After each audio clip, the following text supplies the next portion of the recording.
যেই ব্যক্তি প্রতি মাসে 13, 14, 15 দিনটা রোজা রাখবে, ওই ব্যক্তির আমলে নামায় 30 দিন নফল রোজা সওয়াব আল্লাহ রাব্বুল আলামিনের আমলে নামায় লিখে দিবেন। নবীজি কথা বলেন, তারপরে এটা তো চলেই গেল, মিটেই গেল। এরপরে নফল নামাজ কতটুকু আছে? এইবার ফেরেশতা জিবরাইল আমিন আলাইহি ওয়াসাল্লাম ইয়া রাসূলুল্লাহ ইয়া হাবিবাল্লাহ, আমি হযরত জিবরাইল আমিন ফেরেশতা লক্ষ্য করে দেখলাম আপনাকে এই যুবক, যেই যুবক আমার দরবারে স্বামী হিসাবে বসে আছেন, ইয়া রাসূলুল্লাহ ইয়া হাবিবাল্লাহ, নবী গো, এই ব্যক্তির সারা নফল নামাজ আছে। জোরে বলুন সুবহানাল্লাহ। আল্লাহ নবী প্রশ্ন করলেন, কিভাবে নফল নামাজ?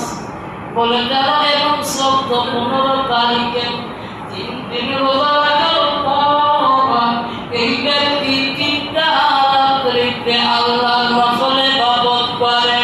আর এই নফল ইবাদত করার কারণে আল্লাহ রাব্বুল আলামিন ওই যুবকের আমলনামায় 30টা নফল ইবাদতের সওয়াবের নফল ইবাদতের সওয়াব ওনার আমলনামায় লেখা হয়। ইয়া রাসূলুল্লাহ ইয়া হাবিবাল্লাহ, নবী গো, আমার নবী আবার প্রশ্ন করলেন, তাহলে কোরআন তেলাওয়াত করে দেখায় কি ব্যাপার? কোরআন তেলাওয়াতের ব্যাপারে কতটুকু কামল আছে? আল্লাহ কইতাম বারবার বলতেছি, ইয়া রাসূলুল্লাহ ইয়া হাবিবাল্লাহ, নবী গো, আমার স্বামী কোনদিন আর রাত্রি জাগরণ করে কোরআন তেলাওয়াত করে না। আমার কথা ছিল, আমার দাবি ছিল এবং আমার সাথে তার শর্ত ছিল, প্রতি রাত একটা করে কোরআনুল কারীম খতম করা লাগবে। এশার নামাজের পর থেকে ফজরের আযানের আগ মুহূর্ত পর্যন্ত পুরো এক কোরআন খতম তেলাওয়াত করে একটা খতম শেষ করে দিতে হবে। এই দুটো না মানলাম হুজুর, কিন্তু কোন রাত্রিতে কোনদিন আর কোরআন পড়ে না।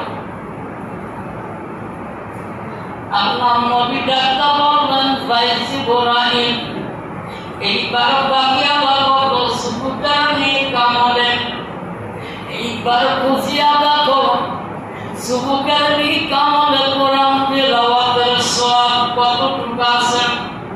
হযরত জিবরাইল আমিন আলাইহিস সালাম ডাক্তা বললেন, ইয়া রাসূলুল্লাহ ইয়া হাবিবাল্লাহ, নবী গো,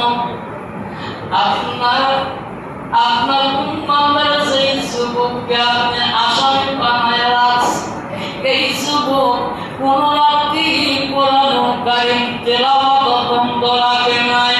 তারা নিকামলের মধ্যে দেখা যায় প্রতি রাত্রিতে একটা নয়, প্রতি রাত্রিতে 2টা করে খতম না দেওয়া পর্যন্ত আমার বান্দা বিছানার মধ্যে পিঠ দেয় না।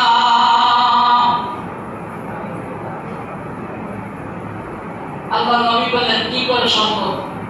একটা রাত্রিতে একটা পুরো হাদিস খাবার মতো হাদিস একটা রাত্রিতে কোরআন তেলাওয়াত করে খতম শেষ করতে পারে নাই। আর সকালে এই যুবক কোন রাতে আবার জায়গায় খতম তেলাওয়াত করছে, কারণ কি? বিষয়টা কি? বলে, ইয়া রাসূলুল্লাহ ইয়া হাবিবাল্লাহ, নবী গো, আমার আল্লাহ রাব্বুল আলামিন সূরা ফাতিহা থেকে শুরু করে সূরা নাস পর্যন্ত কোরআনুল কারীমের মধ্যে 114 খানা সূরা নাযিল করলেন। এই 114 খানা সূরার মধ্যে থেকে 14টি সূরা আল্লাহ নাযিল করে দিয়েছেন।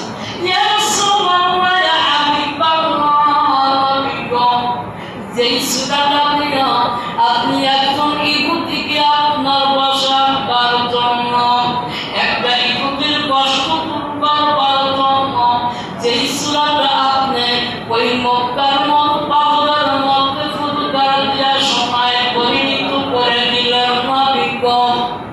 ইয়া রাসূলুল্লাহ ইয়া হাবিবাল্লাহ ওই সেই সূরাটার নাম হলো সূরাতুল ইখলাস। কোন ব্যক্তি যদি আপনার উম্মতের ভিতরে কোনো মন এবং নারী যদি তিনবার সূরা ইখলাস বিসমিল্লাহর সহিত তিলাওয়াত করে, আমার আল্লাহ খুশি হয় ওই ব্যক্তির আমলের নামায় পুরা কোরআনের সওয়াব লিখে দেয়। সূরা মারহাবা। ইয়া রাসূলুল্লাহ ইয়া হাবিবাল্লাহ যুবকটা একটা কলম নয়, কোন রাত্রিতে দুইটা কলম শেষ করে তারপরে বিছানায় ঘুমাতে যায়।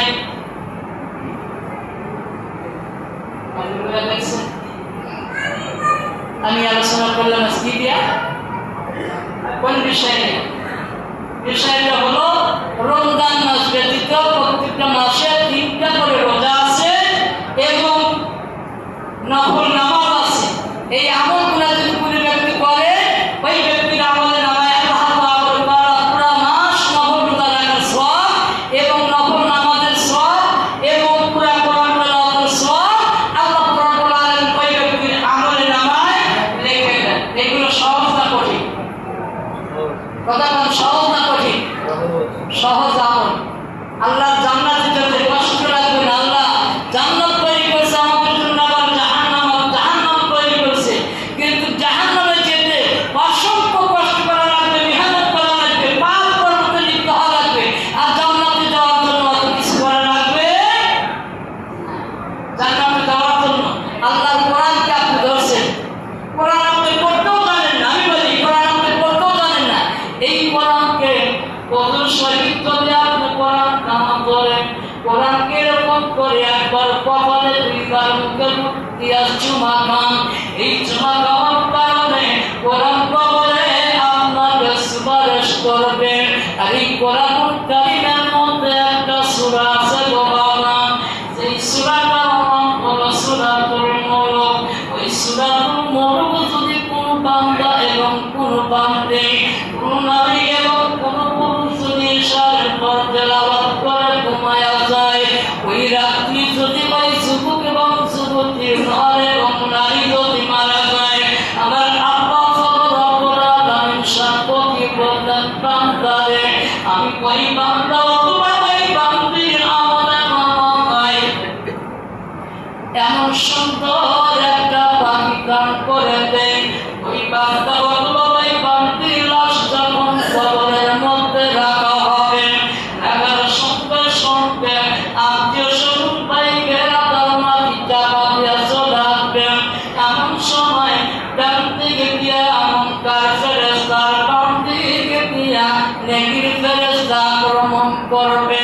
আক্রমণ করার পর তাকে দেখবেন যেই কবরে এই মতো লাশ রেখে দেওয়া হলো, ওই কবরের মধ্যে তারা লাশ খুঁজে পাবে না। সুবহানাল্লাহ বলেন না? সুবহানাল্লাহ।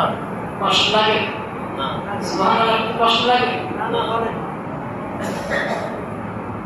এটাই হলো আল্লাহর নেক আমল।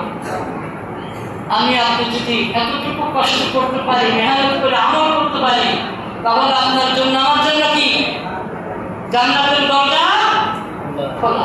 জান্নাতের দরজা কি? জান্নাতের দরজা খোলা। জান্নাতের